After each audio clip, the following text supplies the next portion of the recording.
how would you like to achieve your first million? And today we have Rashesh Doshi with us, which is the founder of Talent Corner HR Services.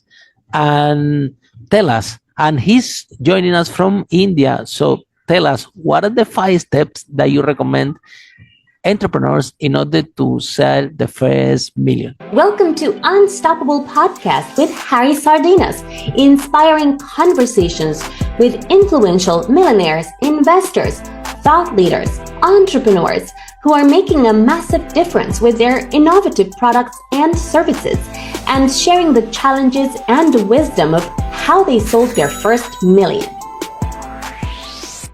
Thanks, Harry. Thank you so much for this question. And what I'm going to share with you, Harry, and the listeners is my journey of what I thought helped Talent Corner, which is my company, achieve its first million. I think the first thing is to understand who are your customers. We as entrepreneurs are so emotionally involved in our product or our service that sometimes we don't really look at what our customers or who our customers are and what is it that they require. We try to cater to all segments of customers, whereas the truth being, you can't make everybody happy. You can't build a product or a service for everybody. It has to be for a few people. It has to be for a focused segment of people.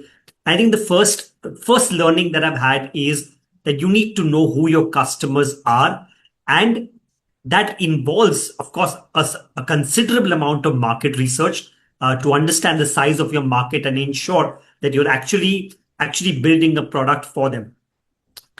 The second thing that, Harry, I've learned is, always try to solve a problem which is existing for them, and also make sure that your marketing, the perception that the marketing is created, is clearly communicating this problem that you're solving. Some bitter learnings for us have been that, you have a product which is solving a particular problem, but your marketing is not speaking loud enough or is not speaking the correct language when it comes to, telling the world that you're able to solve the problem. So, of course, I believe in order to earn your first million, you need to have the marketing which is communicating how you're able to solve the problem. The third thing that has, of course, helped us a lot is in terms of tracking every single penny, right? I think as entrepreneurs, if you want to achieve a certain milestone, you need to make sure that your every penny invested is creating returns for you, that you need to know where it is being invested. And I think that's a learning that we've got. Monitor the cash flow, keep a track of where you're investing every single rupee, because that single rupee or single penny is going to create the next million if you invest it well. The fourth one, I think, which helps you to build the first million is, of course, network and build your mentors. I think there is enough spoken about how the network can help you build or to scale your business. You need to talk to the right people. You need to ask for support. You need to ask for advice. You need to reach out to people and get them as your mentors, because I think you can't do this entire thing alone. You have to do it along with people who believe in you and your journey. And the last, I think for me, the biggest learning has been you need the right talent with you. I'm in the HR business. There's no one more appreciative of bringing in the right talent in the organization. Bring in the right talent, pay them well, pay them on time. And I think these 5 things put together can actually help you achieve your first million reasonably easily.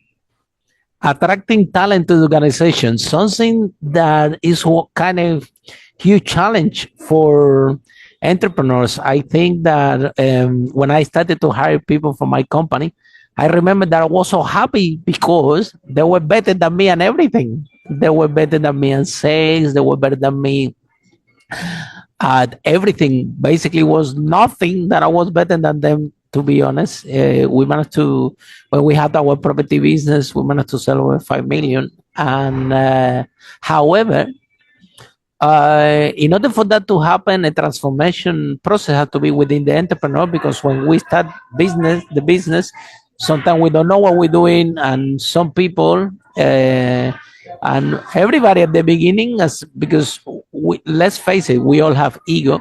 Otherwise, we won't be entrepreneurs. We think that we can do better. So that ego is there.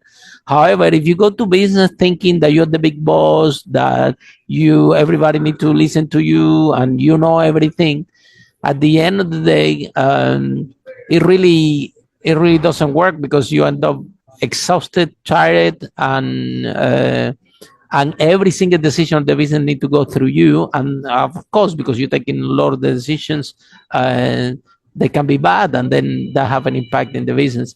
However, there are a certain amount of entrepreneurs that make this business like they are making it around them, because they have the perception that they want to go there and know that he's the boss, that everybody has to do what he said, and so on. So how you feel this, because this also happening in large corporation, that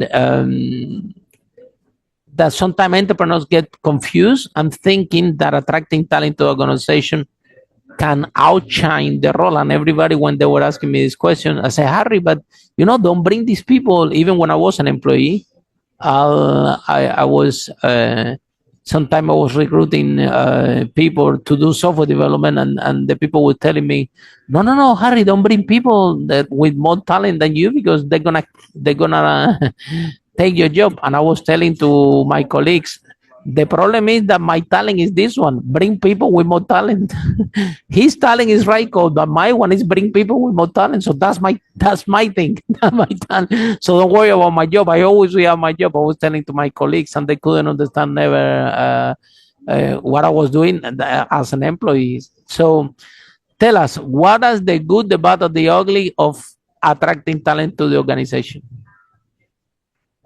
So, Harry, you've said it beautifully that if you're not attracting talent better than you, then you aren't really building an organization or an enterprise.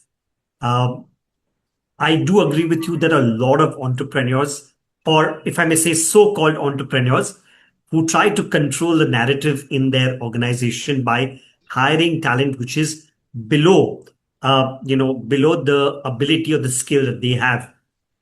I think then eventually, Harry, they will become managers. They will not become entrepreneurs.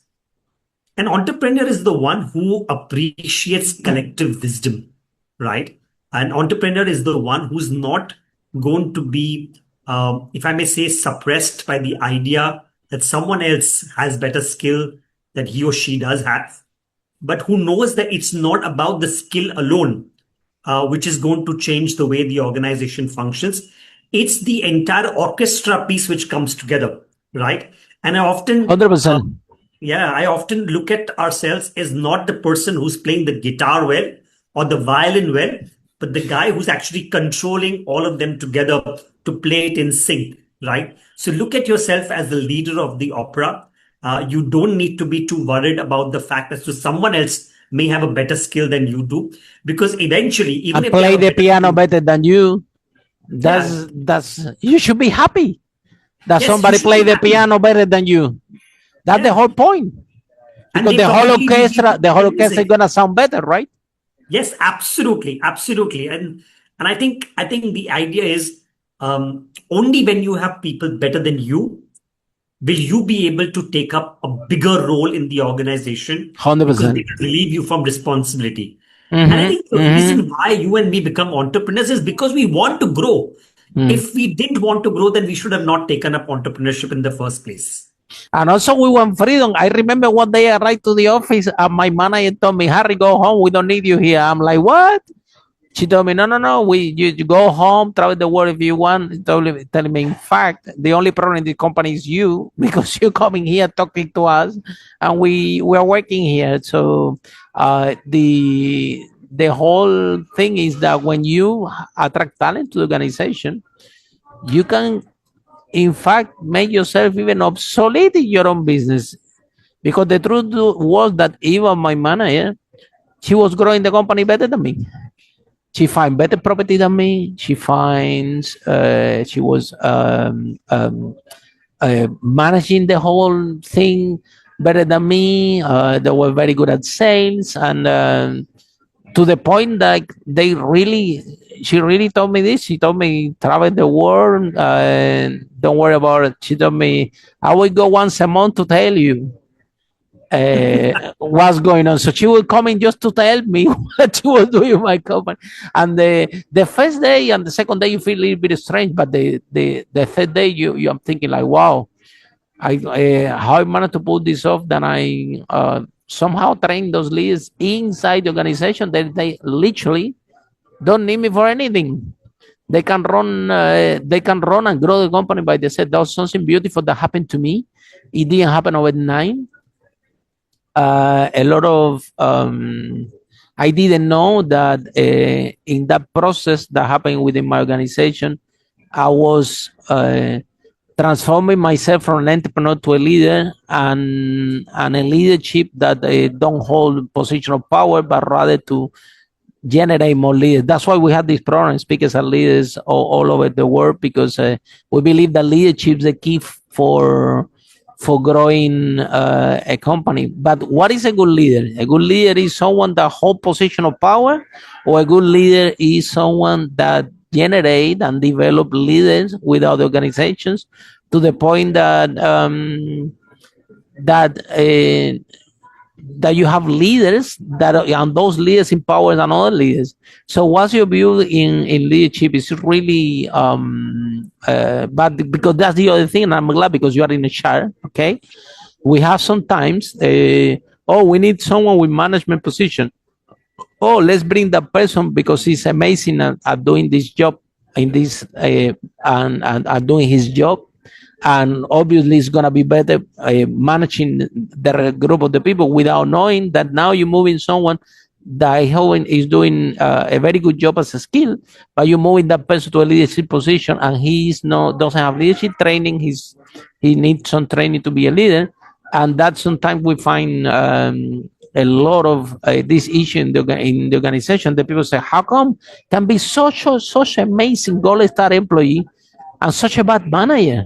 I don't understand. And so tell us how can we mitigate or how can we close this gap? Because on the other hand, it's unfair that an employee is performing amazing, and then you see that if the manager goes, then you bring in another manager that new, making more money, and then all the employees they are like, how come I didn't get promoted? How come I'm working a lot here, and then they bring in money from somewhere else, paying them more money, and this manager doesn't know even nothing about this business. Even the employee, I have to train the manager how to do a few things because he doesn't know. So how you handle with this? This is a problem that we have in a small and large organization every single day. What solution do you propose? So, Harry, that's a complex question. And I can tell you one thing that selecting a leader is one thing, and, getting acceptability is another. I can tell you one thing, not every best employee has the capability of becoming a great leader. This I agree with you, 100%.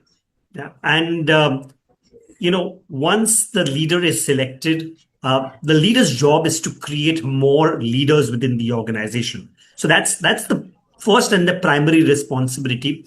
A lot of people don't understand this, and I can say this with a lot of boldness.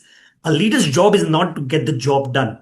A leader's job is to ensure that more leaders get created, who then in turn get the job done. That's point number one, right?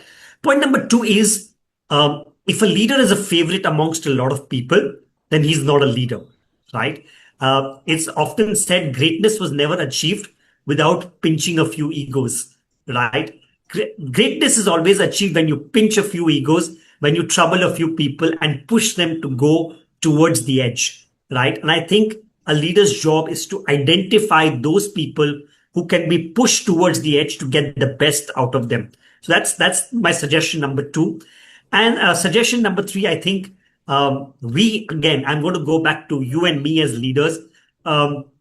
You mentioned a beautiful story about one of your colleagues who could take over the entire operations and could do the growth, or to bring the growth better than you and I could, right? And I think that's beautiful because we at Talent Corner are also going through the same kind of experience where the next set of leaders are able to drive the business and Wow. bring necessary growth.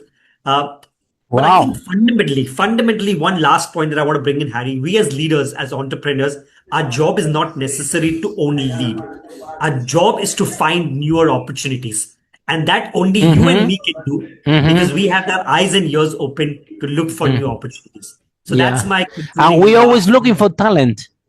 Sorry? We always looking for talent. Yes. Always. Yes. Always. I think that the uh, one of the most important thing is attract talent to the organization. I True. did kind of by accident, right? That I was bringing these people to my organization, and yeah, like it's a process. It was no the employees was like this. We have a few problems at the beginning hiding the people, but we realized later on that the secret was culture, right? And if the values of the company values the value of that employee, right? Then it's gonna be a good fit, and this person is gonna be feel comfort, and it's gonna be enrolled, and it's gonna be happy within the company because the value of the company match the value. Something that I didn't know when we started to hire people, but we realized that. Uh, for example, I had one employee that stole money from me, right? So basically, our values, our company, we're not stealing from anybody, right? So if somebody come and one of the values is that they can steal money and run away, well, steal the money, run away, it cannot work in our company anymore because this value doesn't align with the value that we have. But as we grow a company, we start to bring these people. I remember one of key values that we have in the organization is multitasking because it was a small business. So even until today, we still operate with very few employees, right? And I think in 18 years that I've been in business, I never hear any of my employees to tell me, Harry, this is not my job. Because since once we hire them, we tell them, look, this is our values, our company. We have very few people. So here we need to multitask. So you need to be open that today we can assign you a task, but tomorrow we can assign you another one. Even this podcast, when I told our team we want to do a podcast, they're telling me, "What? What's that?" I said, "I don't know." I said, "We don't know." I said, "Well," and they say, "Okay, Harry, give us 3 weeks, and we will figure out that for you." And after 3 weeks, they came back and told me, "Harry, don't touch anything. Just do the video, record, and forget it. It will go to social media. We go to Spotify, Apple. It's amazing. We're gonna do a background like you that you're gonna look like you are in the BBC. Don't worry about anything. All sorted. We already figured out everything, right?" So I think that when we hide them, we made them clear about the culture of the company and how we operate. And yes, it's somebody that is used to, okay, this is my job, this is very specific, and I'm not gonna change a little bit anything out of my job description that might fit in another companies that they are large corporation, and they really need someone like this exactly though. But in ours, it won't be a right fit. So it's not about the employee if it's good or bad. It's about finding the match between the culture of the organization and the culture of the company. So my question to you is the following: it's not only attracting the talent to the organization, it's attracting the talent that match the culture. How you guys evaluate that, which is something that is not written in the CV? You Yeah. have a CV, and how you gonna out of a CV, how you gonna know if that person values and culture with us as a person is gonna match somehow the value of the cultures of the company. As a recruiter, that's tough one, yeah. Yes, And it's a that's tough what one. everybody. But this is what everybody's looking for. They want to Absolutely. see they want to see the skill as a second, They want to see first value, especially in a startup. That if you bring Right. somebody wrong, that's it. The startup is gone. So Right. tell us a little bit more how you guys deal with this, which is a very tough problem to deal. Yeah, yeah, it is definitely a challenging thing. So I'm with you Huge, on this one, Hari. huge Yeah, challenge. so huge challenge. You're absolutely right that culture is a very important component at every organization. It's often said that culture will eat strategy for breakfast, lunch, and dinner, right? So we all want to preserve our culture, but another important component, like you mentioned about the culture, is actually the value system. And you obviously need to invest a considerable amount of time first to understand your values. What is the value of the organization? What are the three important values of the organization? And once you've identified it, I think the next step would be that during your interview process, uh, create situations or create hypothetical situations which can test whether the person fits into your values or How no. do you know? How do you know for your organization that's going to be a good fit? So Without reading the skills, the skill will yeah, be secondary because of course they need to have certain skills. But yeah. let's letting out the skills. How do you know that the person is going to be good fit for your organization? So you that give that them you can do the second step, which is evaluate the skills to make sure that actually correct. I have the experience and know how to do the job. This first part, which has something to be with emotional intelligence, value, and everything, this is very difficult, hard to assess, and it's the key. It's obviously challenging, and what I do is typically I ask the if then what question, right? So for example, Ah, the wow, three that's very values. clever. Yeah. Ah, So wow, when that's very good. great. So it Good works tip. for us. Good It tip. works out for us. So, for example, the three value systems that we have at Talent Corner is called trust, transparency, and relationships. Now, it's a very critical value system. And we want to make sure that an employee is very, very transparent because I think eventually transparency builds trust. one Hundred Um, percent.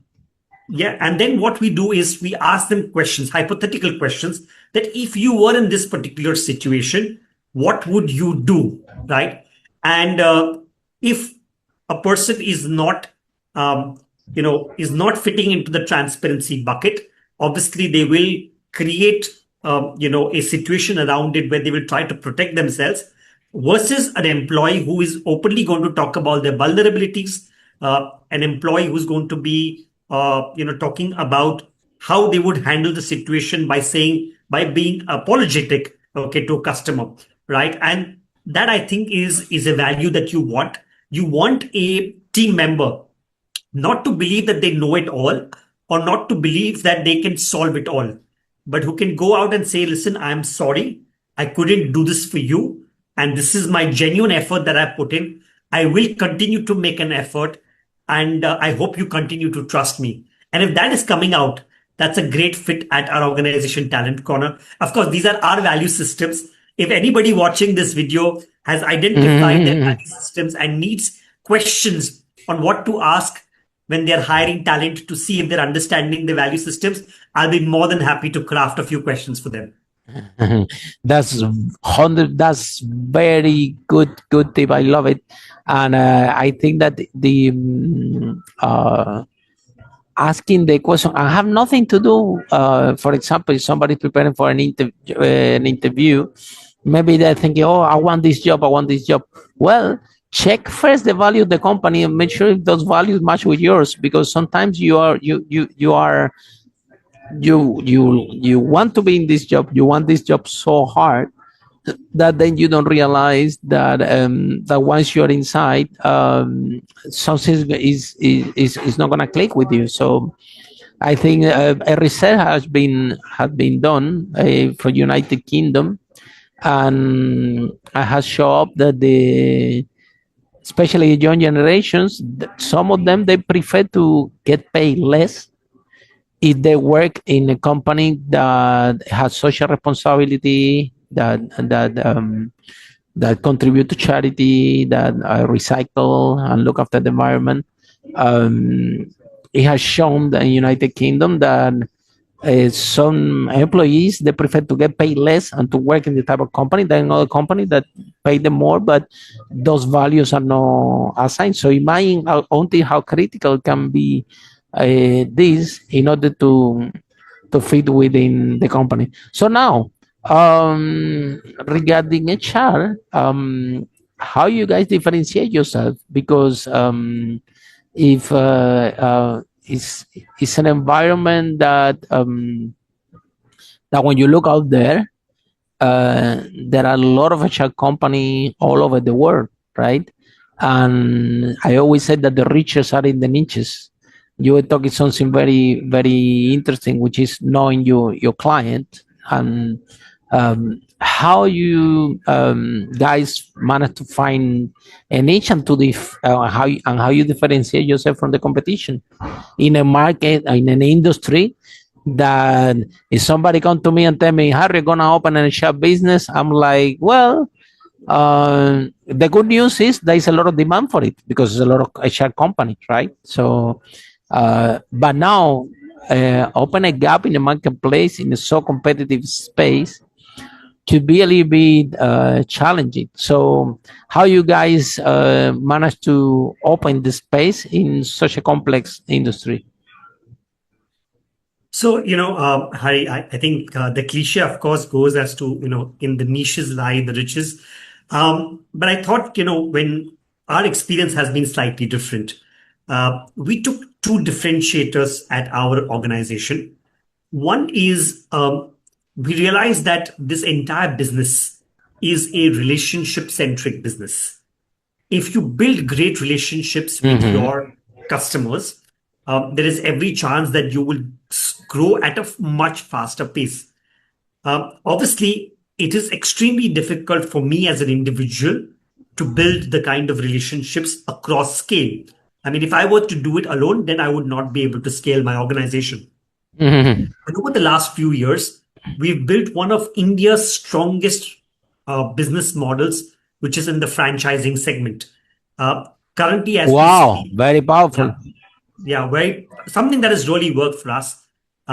So currently, as we speak, we are currently India's largest franchise network in the recruitment space, largest and very Wow. successfully run, where we not only are running it, as an organization, but of a group of entrepreneurs who've come together to make this look and to believe that this is a much larger outfit. And as luck would have it, it once we started at doing it, and once it's built scale in the last 15 years, all the numbers are in our favor. Our customers are more happier. Our stakeholders, which is our candidates, are also more happier. We've got a huge retention in our business in terms of Wow, our that's very clients. important. We're a profitable company even during COVID times, so that's been a very positive as well. Wow. And yeah, I mean, we've found our niche out there. And second thing, which I think would be an interest to your listeners also, is that every single recruitment company in India or probably globally are all running behind the really large multinational corporations. Talent Corner chose the exact opposite. We said, let's not run behind what the rest of the world is running behind. If they Let's need us, focus they will on, call us, right? yes, they will, if they need us, they'll call us. Exactly. But so we ran behind. We actually now focus on working very closely with the mid-sized organizations in India. These are the guys who actually need us, and very few people are willing to support them. So the MSME sector, the mid-size, medium and small scale enterprises in India, is a very thriving sector. And it was It has on been their very self, good. right? And you guys Sorry? this sector was on their self, and you guys show up and serve that sector. Wow, amazing. What a Right. great idea. Right, and it's working well Brilliant. for us. We work with more than 3,500 clients now, so that's a huge Wow. client portfolio, and Oh, we've done well in that yeah. space. Huge for a company. And my question is the following, because you mentioned in your 5 steps, and now you mentioned that again, which is customer experience and the long-term value of the clients. Because we have seen a lot in the companies out there that everyone is using all the money uh, to get new clients to the organization, to bring new people. Yeah, no, let's take all the money or huge amount of the money to bring new people, to bring strangers to the organization, which we all do marketing and we know that this is really expensive to bring strangers to your organization. However, nobody cares about the people that already bought from us. Yeah, people that already bought from us. Oh, he's a client already. Forget about it.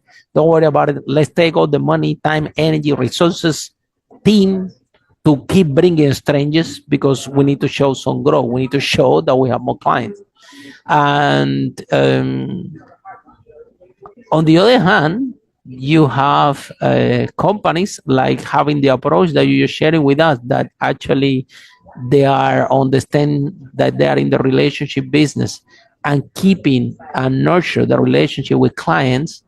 If you put some time, money, and effort in that particular part of it, you will notice, number one, that you're gonna have largest retention. Number two, that even those clients can bring you clients because they become your fund, they become your marketing arm, and that one is free actually. And but there is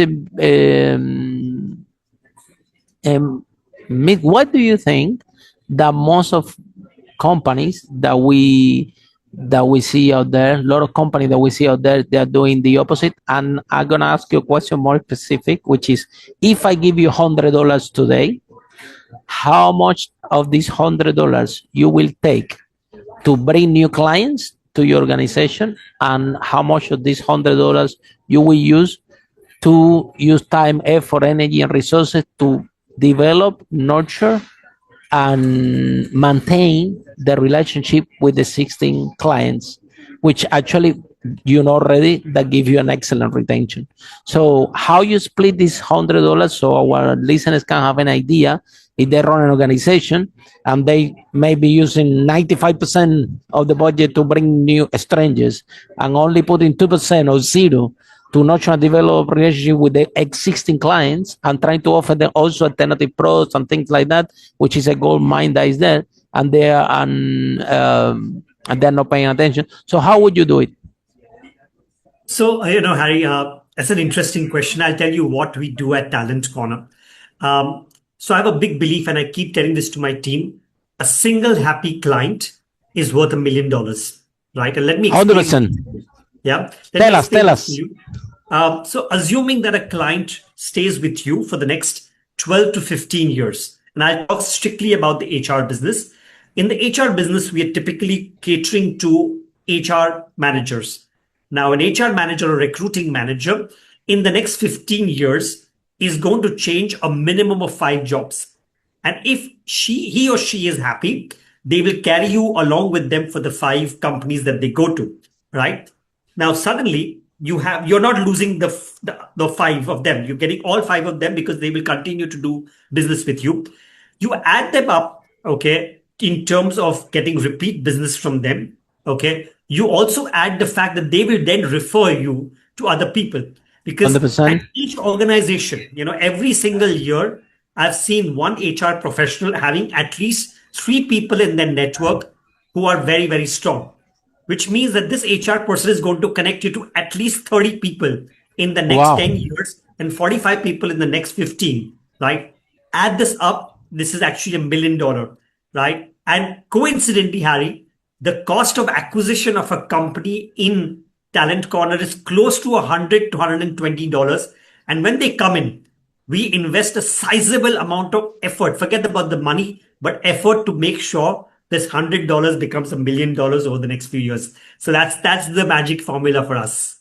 Yeah, I'm glad that you shared this with us. So we can open the space. I remember, right, in my property business, I had a client that I think I think it was pay me like £600 for 15 years, I think.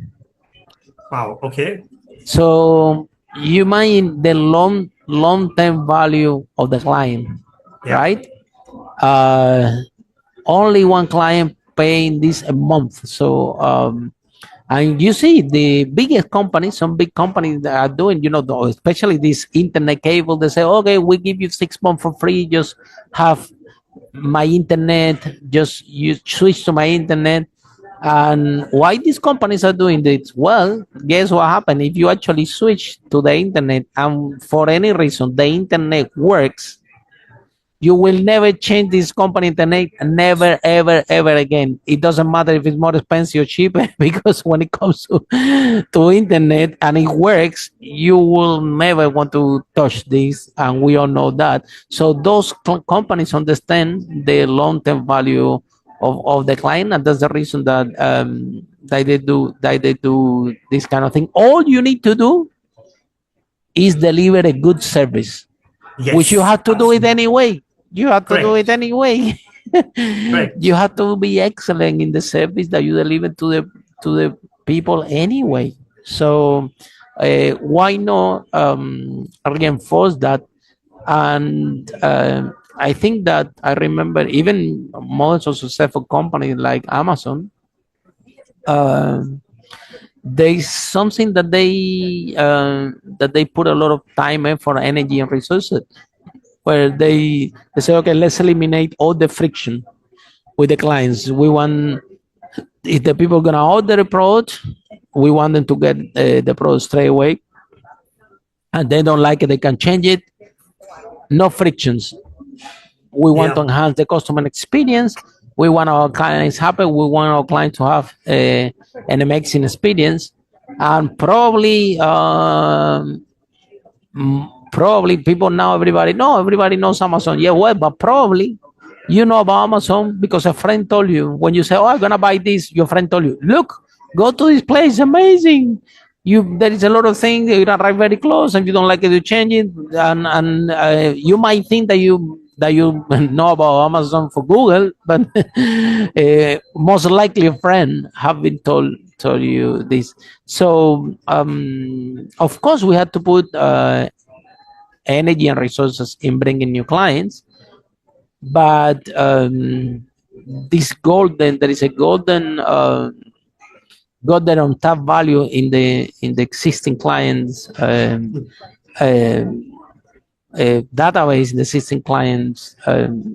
That if you actually not sure, spend time with them, develop a relationship with them, really care about them, it can be huge, right?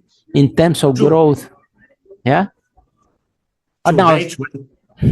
I think I'm with you on this one. I think it's far more cheaper to ensure that you stick with a company.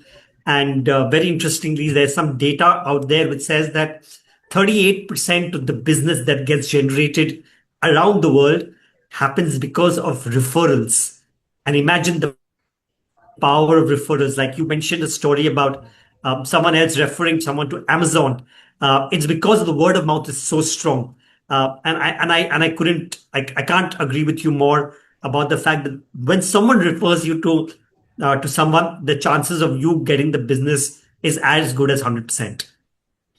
scaling up. I think that you guys, when you start to do this, you didn't even know that this is going to become a franchise. And I remember when I was scaling up my company, I remember that I was looking at myself. I said, Harry, you have a little mess here. If you expand this, you're going to expand a big mess. Organize and tidily be more the company with procedures, SOP, and so on before you expand. So at one moment, you realized that the franchise was the models that you want to follow, and how you learn to build a franchise business model, which is something that is definitely different that building a business. Building a business already had a lot of complexity, and if you're lucky, you are successful. Now, build a franchise on top of it brings more complexity. So, how you embrace that challenge, and what made you think that that was a good model for you guys? So they say necessity is the mother of all inventions, right? Uh, And when we got a little stuck up, when the Lehman Brother crisis happened and the world went into I recession. remember. I Yeah. remember. Lehman Brothers, they were in London. I remember I was living close to Canary Wharf, and I remember to see them empty the building.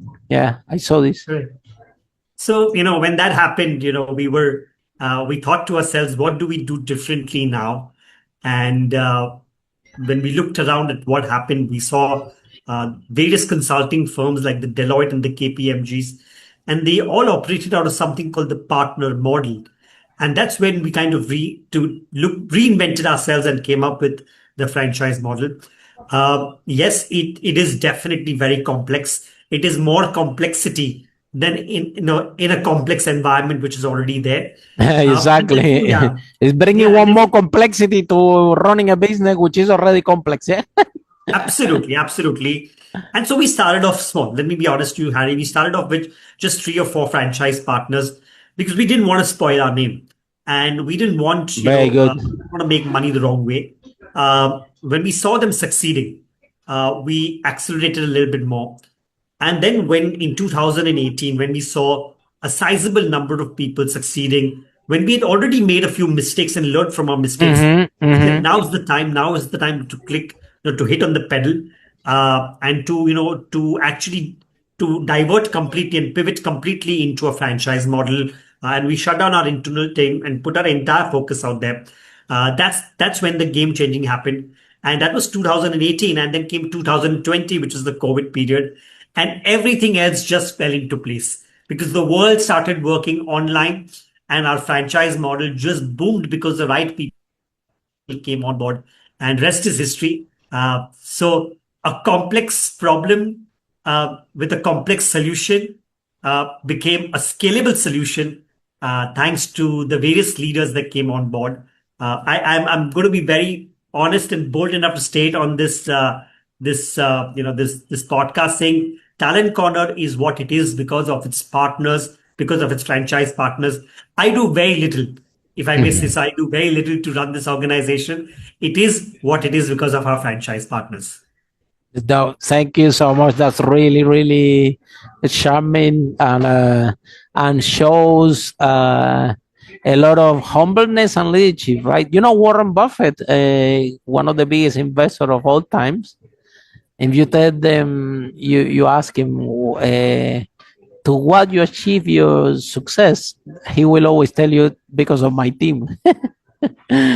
This True. because we without them we definitely cannot do it. And from this broadcast, we believe that all entrepreneurs should be healthy, wealthy, and happy, right? And one of the beautiful part of building a company is that if you build it in the right way, exactly like you said, you have very little to do, and it's a great.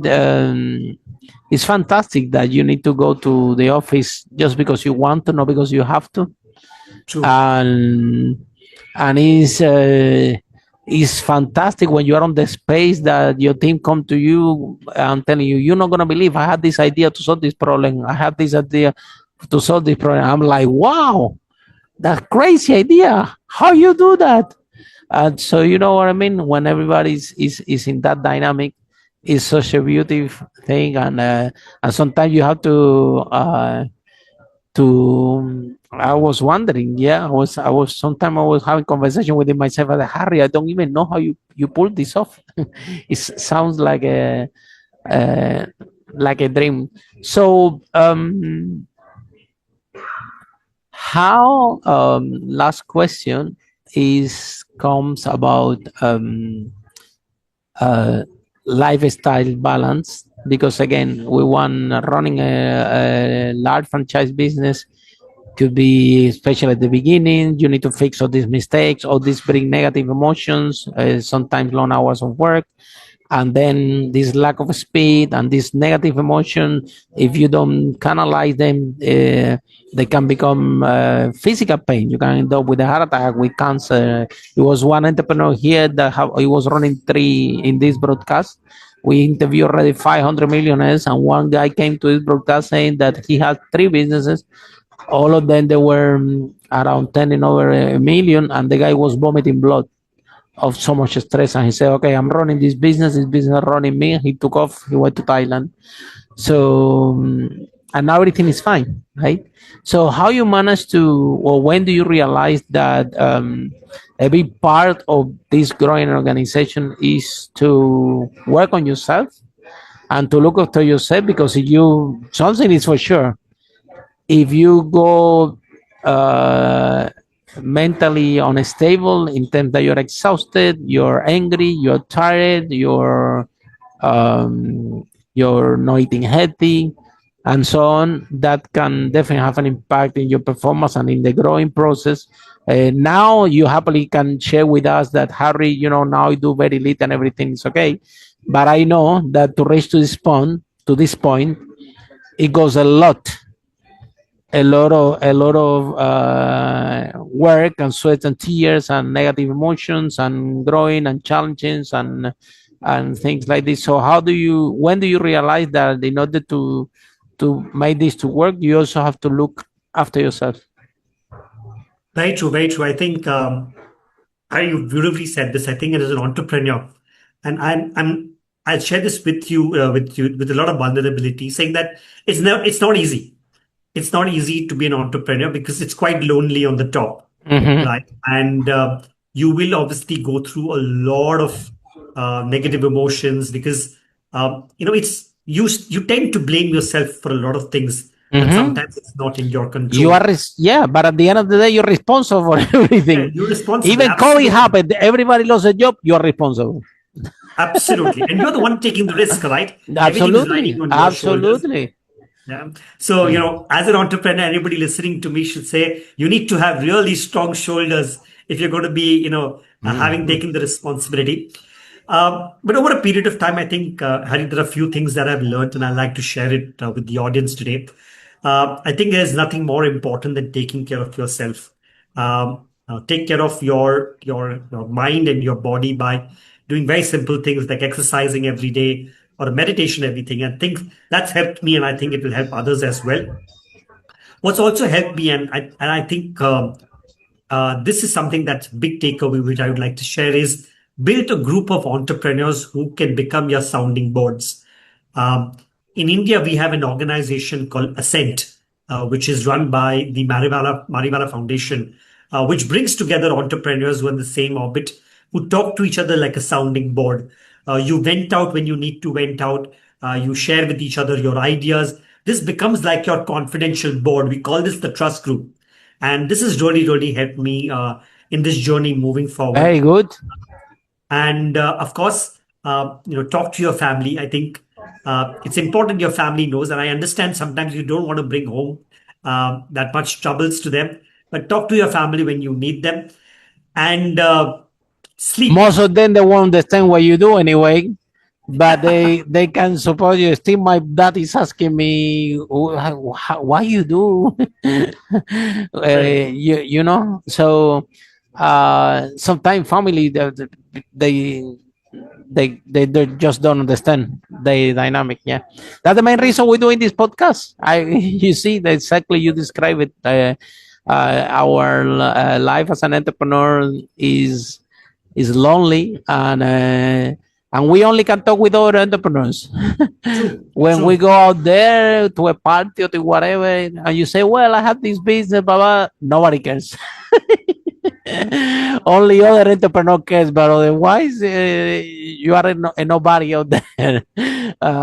So yes, it's important that we create networks, mastermind. This podcast, the whole point of this podcast is talking with entrepreneurs, talking among ourselves, which is something that actually make my day because I speak with brilliant people like you. So imagine every Tuesday when we do this broadcast, I'm so excited. I'm so happy that I know that I'm gonna have a wonderful day because I'm gonna speak with amazing people, and uh, and hopefully somebody's listening. We will be able to help them to try to make more solve this process, right?